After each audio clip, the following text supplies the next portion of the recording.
మూడో ప్రపంచ యుద్ధానికి ప్రపంచ దేశాలు సిద్ధమవుతున్నాయా? పశ్చిమాసియా కేంద్రంగా ఆ సమీకరణాలు మారుతున్నాయా? ఇజ్రాయెల్ ఇరాన్ వారులోకి అగ్రరాజ్యం అమెరికా అడుగు పెట్టేసిందా? ప్రస్తుతం ఈ చర్చ జోరందుకుంటోంది. ఇజ్రాయెల్కు మద్దతుగా కదిలింది అమెరికా వార్షిప్స్ ఇప్పుడు ఇజ్రాయెల్కు మద్దతుగా రంగంలోకి దిగాయి. ఇప్పుడు యుఎస్ఎస్ గెరాల్డ్ ఆర్ ఫోర్డ్ యుద్ధ నౌక రంగంలోకి దిగింది. అరేబియా మిడ్టెరేనియన్ సీలను కవర్ చేసేలా ప్లానింగ్ చేసింది. ఇప్పటికే న్యూక్లియర్ డీల్పై ఇరాన్కు ట్రంప్ వార్నింగ్ ఇచ్చాడు. 60 రోజులు గడువు ఇచ్చా, ఇరాన్ ఉపయోగించుకోలేదంటూ చెప్పుకొచ్చాడు. ఎప్పటికైనా మించిపోయింది లేదు.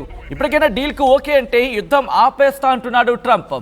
వచ్చాడండి పెద్ద ఆయన, ఆపేస్తాడంట యుద్ధం, ప్రతిదానికి ఆపేస్తాడంటాడు. ఓకే, సో ఆ సబ్జెక్ట్ తర్వాత వెళ్ళే ప్రయత్నం చేద్దాం.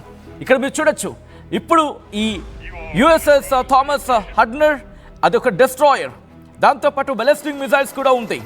అంటే వచ్చే ఆ క్షిపణిని ధ్వంసం చేయడమే కాదు, క్షిపణిని ప్రయోగించగల సత్తా కూడా దీనికి ఉంది.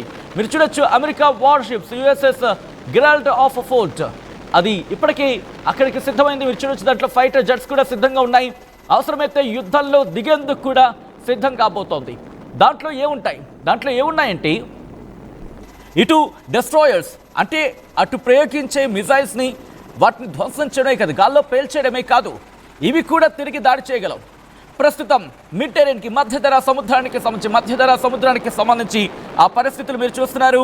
నేరుగా ఇప్పుడు అమెరికా రంగంలోకి దిగిందా అంటే అవుననే మాట వినిపిస్తోంది.